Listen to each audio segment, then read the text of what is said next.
I want to ask you something. If the sales conversation didn't go as well as you were expecting, or maybe you get ghosted by a prospect, or an objection pops up that you just weren't expecting, where do you think the problem lies? Most women I work with think it's the pitch or the proposal or the pricing, or maybe they just have to get better at handling objections or closing. Here's what I've learned from my own sales experience over 30 years and coaching and training literally thousands of people. The problem almost never lies there. It lives earlier in the conversation. In fact, much earlier. And today, I'm going to show you the part of the sales conversation that determines everything that comes after it. And I'm going to teach you the exact framework I teach my clients to make it work. Before we dive in, if you're finding these videos helpful, please subscribe. I put videos out every week to help women coaches and consultants feel authentic when they sell. Here's what nobody tells you about sales. Your pitch can only be as good as your understanding of this individual or group of people's situation and needs right now. Not what you think they are, not what your last client needed, but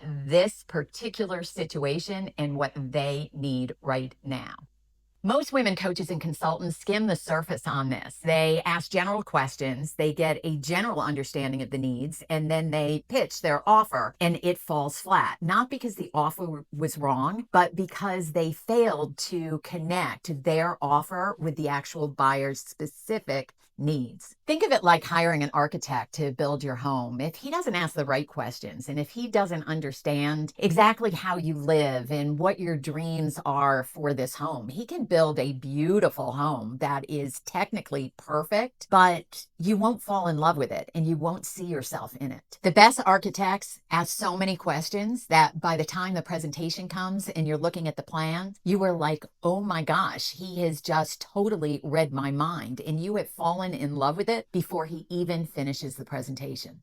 That is exactly what a great needs analysis does in a sales conversation. It creates the conditions for the client to say yes. It feels totally natural to both of you. Get this part right and everything downstream flows so much easier. Your pitch flows because it's built on what they actually told you. Your proposal lands because it speaks directly to their situation. Objections become easier to handle because you already know what matters most to them. And the close feels like a natural next step rather than some kind of an awkward ask. Skip it or rush it, and you're building everything on a foundation that wasn't solid to begin with. So what does a great needs analysis look like? Well, I call it a heart-centered questions framework, and there are two layers to it, and both are essential. Layer one are the opening questions. These are open-ended questions that invite your client to really talk and share information. They can't be answered with a yes or no, and they create the conditions for a real conversation. But here's what makes this layer powerful beyond just asking good questions. When you ask these questions and you listen with a true intent to learn, something remarkable happens. Your buyer starts thinking about their problem and situation in a way that they may not have thought about before. Your questions are helping them gain more clarity, and that clarity and insight that they have will be associated with you, which is where trust begins. Here are some examples of heart-centered questions. What is the main challenge you are struggling with right now? How has this impacted you and your business? What would happen if you did nothing to solve this? If you had a magic wand, what would the ideal state look like? Notice that last one. It's actually one of my favorites because it gives the prospect permission to be aspirational, and it moves the conversation from being about a problem to being about possibility. And possibility is where most people, particularly women, buy.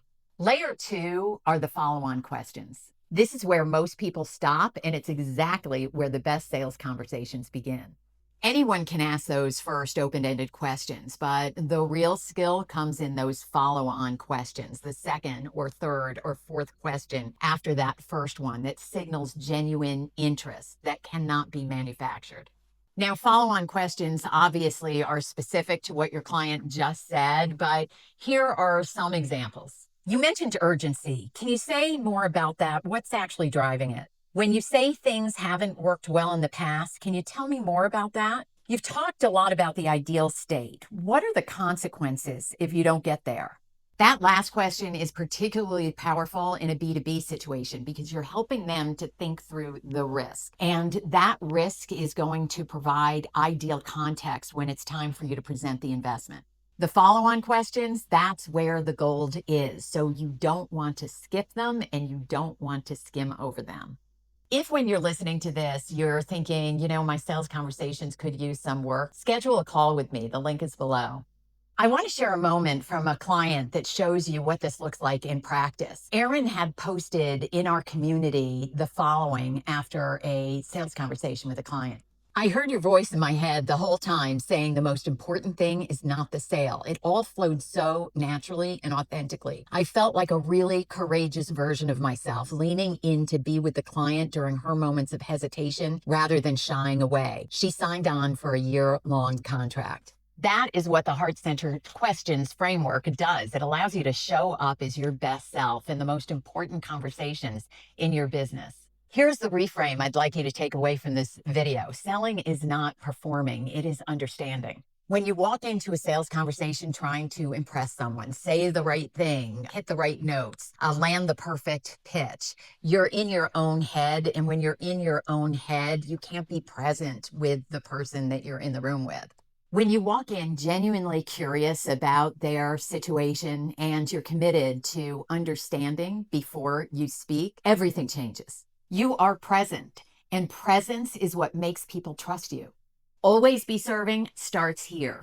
Before you present your offer, before you discuss your methodology, before you talk investment. It starts with the quality of your questions and your willingness to listen and deeply learn. I would love to know, please drop a comment and tell me, what is the biggest challenge for you in the sales conversation? Is it asking the right questions? Is it knowing when to pivot to your offer? Or is it something else entirely? Please let me know. 2 things before you go.